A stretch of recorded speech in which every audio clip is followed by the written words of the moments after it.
mana survei yang bisa dipercaya dan mana yang tidak. Tapi kadang-kadang saya nggak pernah melihat perbedaan antara ilmuwan politik dengan konsultan politik. Kalau banyak lembaga menunjukkan hasil yang sama, tentunya kita bisa simpulkan bahwa memang situasi dan kondisi seperti itu. Kita bicara soal bagaimana netralitas seorang ilmuwan politik, seorang lembaga politik ketika dipertanyakan, dan ini tidak hanya pertanyaan saya. Dia ngerti survei apa enggak? Yang saya pertanyakan, kalau nggak ngerti survei, nggak usah kebanyakan ahli survei ngomong. Atau buzzer politik. Nah, ini yang kita pertanyakan. Anda lembaga survei atau konsultan politik? Kan di situ ada yang namanya konflik of interest. Gini. Atau kalau bicara survei ya, berpihak. kalau kita bicara survei, Bang Guntur, kalau kita bicara survei, mau Anda posisi apapun, yang terpenting adalah data itu diperoleh dengan metodologi yang betul-betul objektif, ya.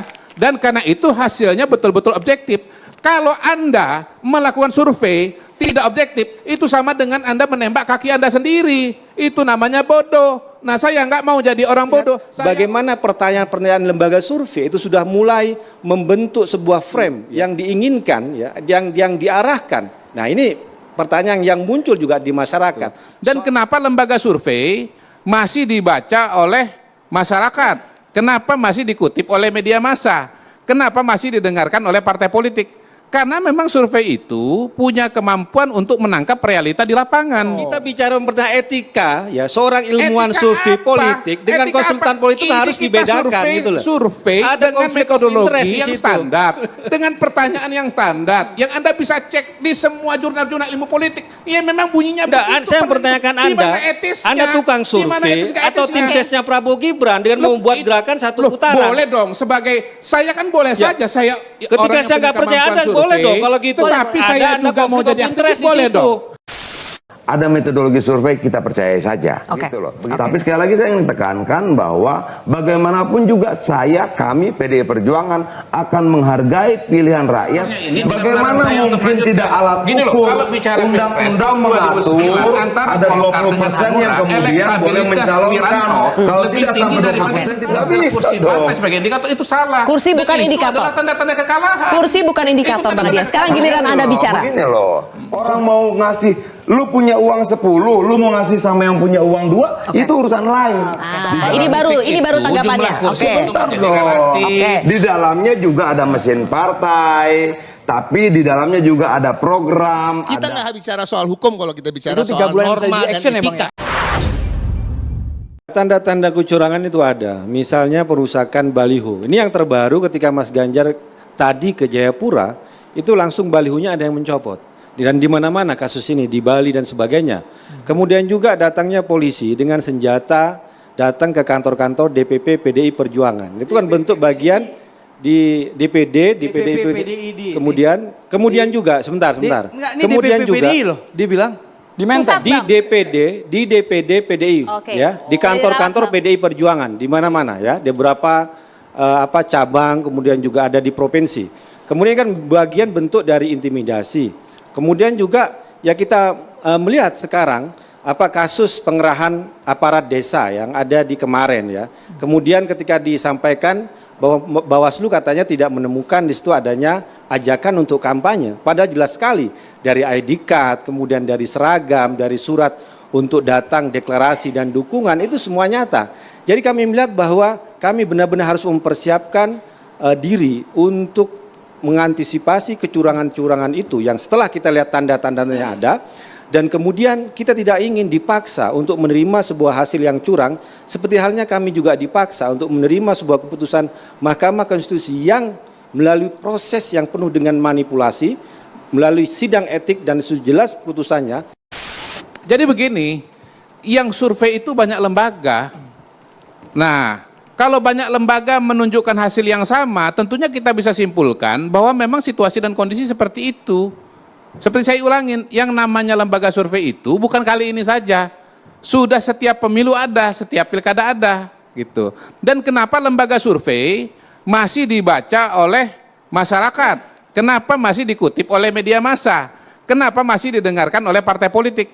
Karena memang survei itu punya kemampuan untuk menangkap realita di lapangan. Mana survei yang bisa dipercaya dan mana yang tidak? Tentu saja dari semua survei itu kita bisa melihat, ya, sebagai masukan-masukan.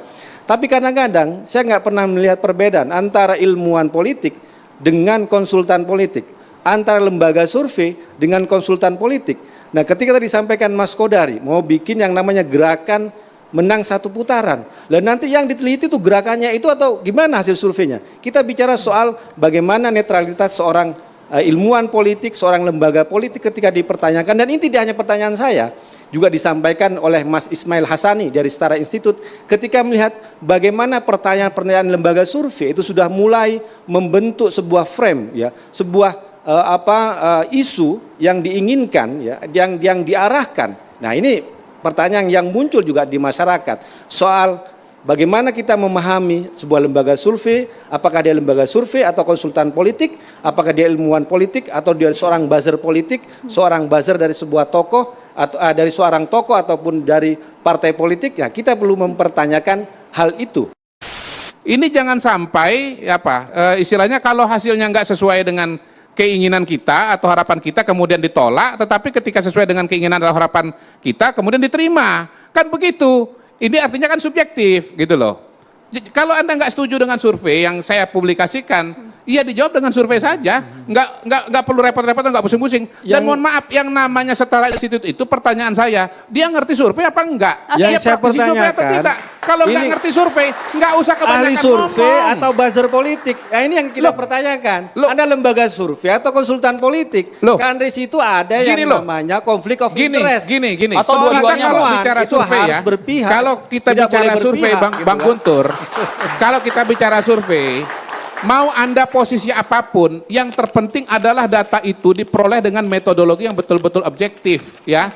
Dan karena itu hasilnya betul-betul objektif. Kalau Anda melakukan survei tidak objektif, itu sama dengan Anda menembak kaki Anda sendiri. Itu namanya bodoh. Nah, saya nggak mau jadi orang bodoh, saya orang pintar, insya Allah. Karena itu melakukan survei. Tapi kenyataannya tidak semua, ya. Loh, kita contoh. Makanya, seperti yang Anda kalau mau survei aja sendiri, publikasikan dong. Kita bicara tentang etika, ya, seorang ilmuwan survei politik dengan konsultan politik harus dibedakan, gitu loh. Survei ada dengan konflik of metodologi interest yang standar, dengan pertanyaan yang standar, yang Anda bisa cek di semua jurnal-jurnal ilmu politik. Ya memang bunyinya begitu. Saya mempertanyakan Anda tukang survei atau tim sesnya Prabowo Gibran dengan membuat gerakan satu putaran. Boleh dong, sebagai saya kan boleh saja saya ketika saya nggak percaya Anda boleh dong kalau gitu. Tetapi saya juga mau jadi aktivis boleh dong. Di mana larangannya? Nggak ada larangannya.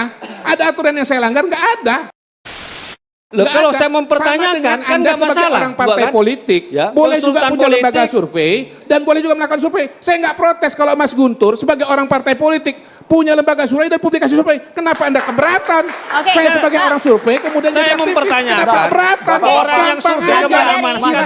Bang Kodari, silakan publik yang berbicara metodologi bisa nggak bisa Guntur atau lembaga surveinya Kodari yang dipercaya orang masyarakat yang jadi.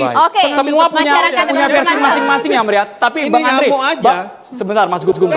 Ini Guntur mendirikan lembaga survei, silahkan publikasikan. Saya tidak akan menuding Anda itu punya dua peran dan tidak etis. Enggak. Baik, Bang Kodari, ditahan dulu Bang Kodari, Mas Gundrom. Kita ke Bang Andri. Ini banyak tim ses yang nyaru-nyaru Anda orang partai mendirikan lembaga survei enggak masalah. Sekarang masalahnya di mana?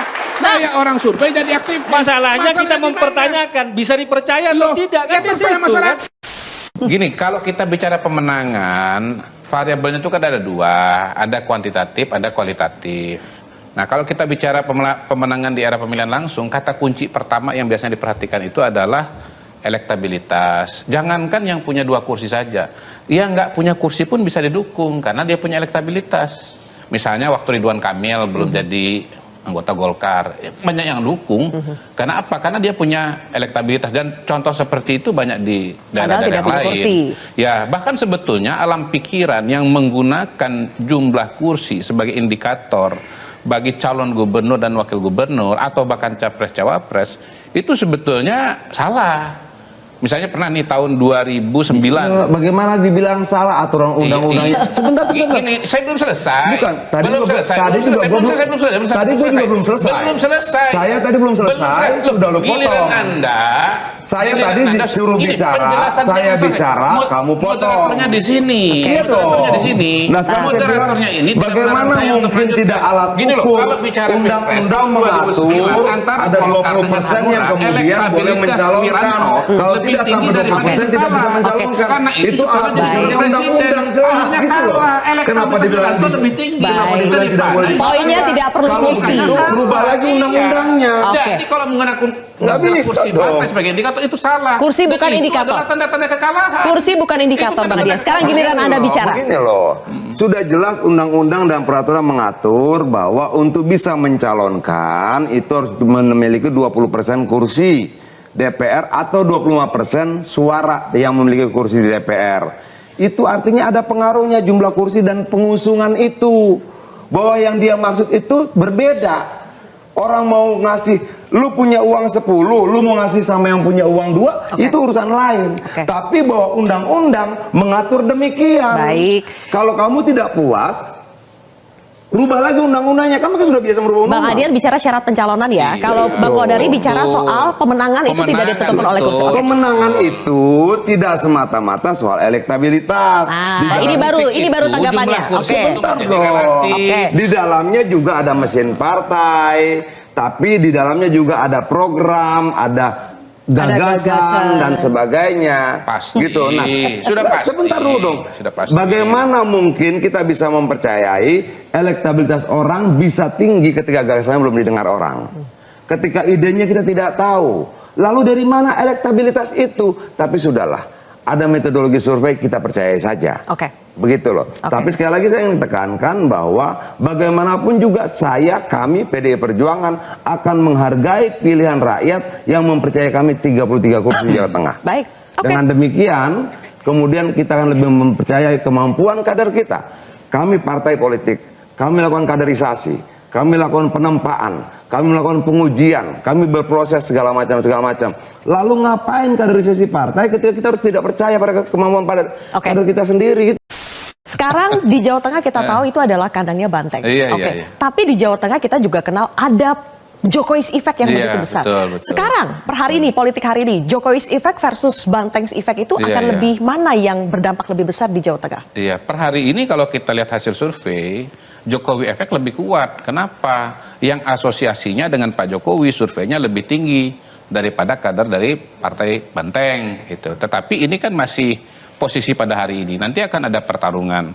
Kalau kita menggunakan referensi di masa lalu walaupun tidak persis, tetapi bisa diperbandingkan, ternyata Jokowi Efek lebih kuat. Karena apa? Karena 02 Prabowo dan Gibran menang dibandingkan dengan calonnya dari Partai PDI Perjuangan. Kalau kita